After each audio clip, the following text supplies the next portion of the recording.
what happened? Bakit as is, status quo? What do you think happened? Ang ugong over the weekend. First, only to God's grace. Okay, so the 2 weeks na binubuo ito and they were asking me, na-expect na yung ibang pressure.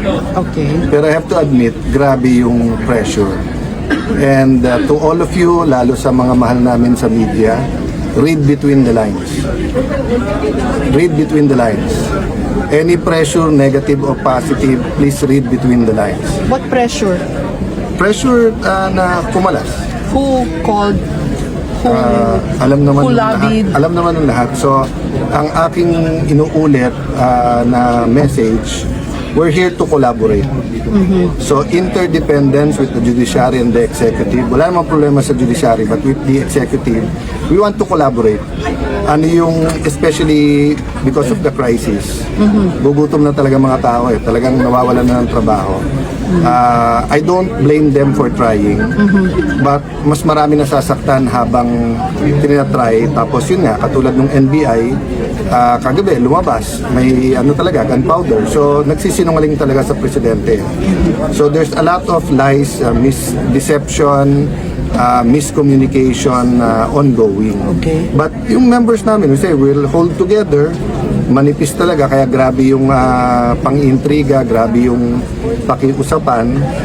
May attempt kanina dun sa committees. Having said that, we're all professionals and I don't blame the minority. Nung nasa minority kami, gusto rin namin maging majority.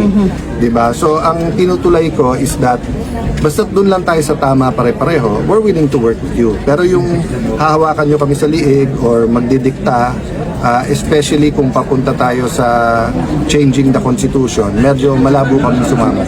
How does that feel like? Parang you're walking on eggs, gano'n ba yun?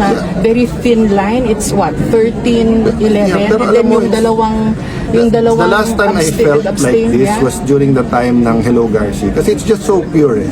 I mean, I'm not saying lahat ng decision ko ay tama. I'm as imperfect as anyone else. But it's a walk of faith eh. It's just, Lord, kung ilalagay mo ako dyan, lagay mo, biglang nilagay. Lord, kung tatanggalin mo ako, tanggalin mo na ako. So, I just have to make sure that every day is a day I really use to the optimum. Gamitin ko talaga yung kapangyarihan na binigay sa akin ng Senate President to do good. Diba? So, yun ang mimitingin namin ngayon. What is the 3 to 7 bills that can address the crisis? So ano yung presyo, trabaho kita, or sa energy, presyo ng kuryente, or sa agriculture, maliit man ang epekto or malaki na we can propose to Malacanang tapos itulak ng gusto. But kaya yan medyo hindi lang kasi na-pick up because it was just one of my vlogs naman. Naparating sa akin na maraming nakapending na bagong taxes, and this is normal sa mga economists pagka ganito na may threat ng stagflation, nagmo-move sila for new taxes. Ang sabi ko, we will be open but only if mag-order muna sila ng 10% saving sa buong gobyerno. Ipakita muna natin sa tao bago natin singilin ng mas mataas na tax. Dalawa. One, nagsisave tayo, walang luho sa gobyerno. Number two, honest to goodness yung atin anti-corruption. Diba? Kasi kung mag-new taxes ka, tapos ang mangyayari, tingin naman na binubulsa, or mag-new taxes ka, pero tingin nila, pag tinignan, marami pang luho sa budget, hindi susuportahan ng tao yun. The problem is economic spending is down. Yes. So the economy is really not moving at all. It's the first time, siguro after World War II, na nagkasabay-sabay. Oil, fuel, fertilizer, geopolitical tension. So, tapos tayo kasi, 3-4 ang tama. Bakit? Marami tayong OFW eh. So each and every one na kailangan umuwi, walang sweldo yon. Pag uwi, wala na rin remittance iyon. Okay. Tapos nung tinamaan ng Bahrain at Qatar sa LP sa gas, ang byproduct ng urea, which is fertilizer, na ang biggest is India. So hindi naman basta't mag-export. So mataas na, mahirap pang kumuha. So ano na what do you call this?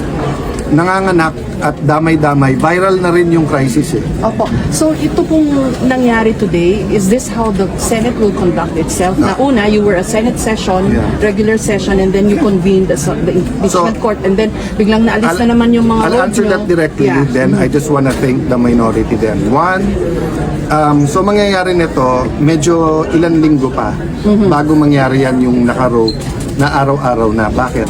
Kasi may 10 days pa para sumagot ang Vice President, tapos 5 days pa, tapos pre-trial pa. So yung actual na trial, malamang yan, tatama yan naka-break, so malamang yan, maka-araw-araw kami, pero may committee hearings. Ngayon, pagka nagka-session na ulit, yun ang mas malaking challenge kasi kung tutusawa yung everyday, kailan tayo magsasesyon. Pero we will balance it. But I want to take the minority because they're statesman and professional enough. Nagkausap-usap kami na while they don't have the numbers, yung usual na proseso sa Senado, wag nating i-delay. For the record Senate po, President Cayetano, if we reverse engineer what happened nung Wednesday, tama ho ba na kulang ng communication between the GSIS and the Senate? Hindi Kasi kulang. they were not informed, Hindi. you were not informed na nagbarena Hindi sila. kulang. Sinadya nila. Sinadya nila. Never, ang GSIS never nagpapasok ng NBI kung may problema sa peace and order. Police parati yun. Okay. Number 2, ibabarena mo yung pinto na lalabas yung mga senador. Isasara mo yung gate sa likod kung kailan lalabas yung mga senador. Tapos nung tinanong namin, wala daw NBI sa loob. O, bakit yung ngayon yung may pulbura sa kamay at dito sa loob ng Senate nahuli? Diba? Would it have been simpler kung in-inform kayo ng GSIS na magbabarena kami to secure Yes, pero the door? masisira plano nila. Oh, so you're Malalaman saying- namin eh. Malalaman kasi, it's okay. Malalaman kasi namin eh. Aha. Malalaman namin. So you're saying po at deliberate? At this point in time, the burden is on them to prove to us that it's a series of coincidences. Okay. Kasi pag ni-reverse engineer namin, plinano talaga nila na pakita sa Senate na ganyan ha. Sige, may numero kayo, nandyan si Bato, ganyan ha. Papaligiran naman namin kayo ng mga armado. Senator Gringo Nason said it best. Diba?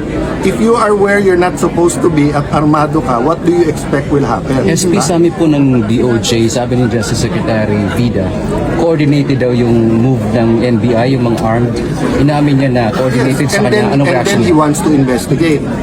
Gusto ni Secretary Vida mag-imbestiga ang NBI DOJ, pero sila ang dapat imbestigahan eh. Kaya nga ang message ko sa kanya, hindi ka pwedeng bida kung kontrabida ka.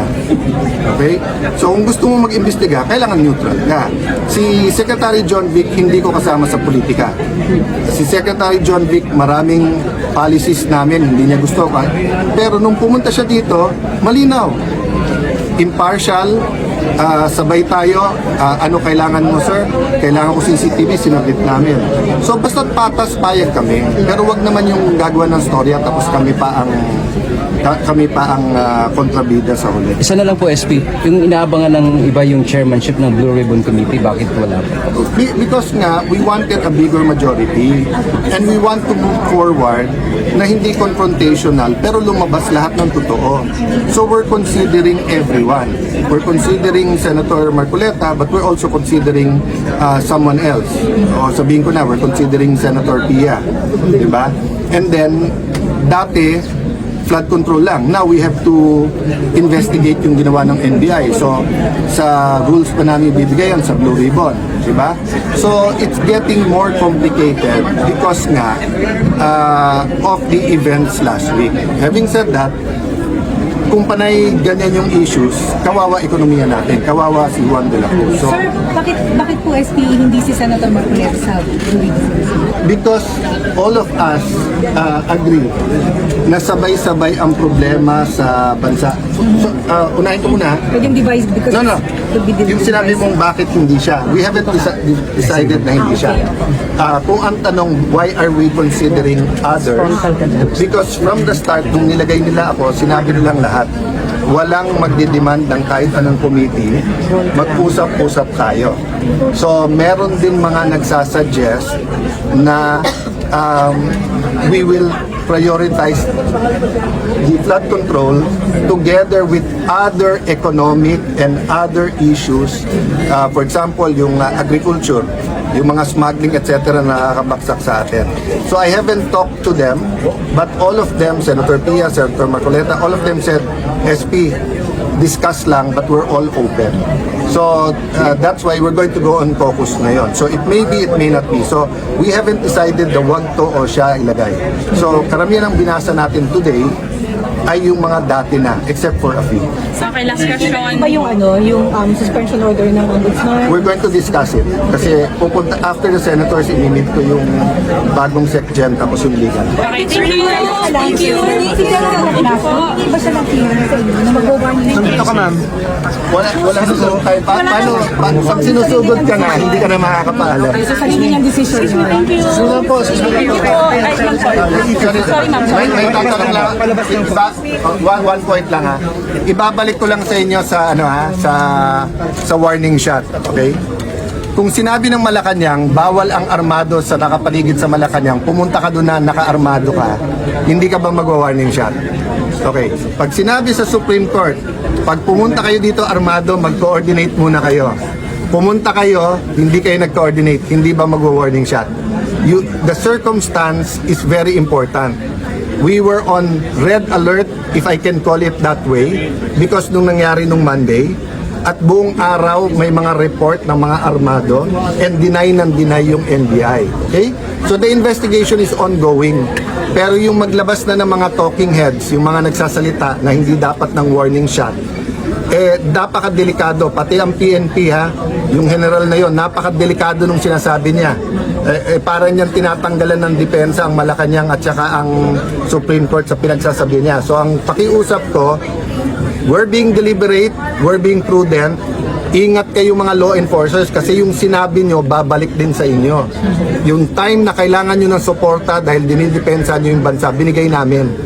So now na may dumepensa sa Senado, mag-ingat-ingat kahit inuutusan kayo. Okay, thank you.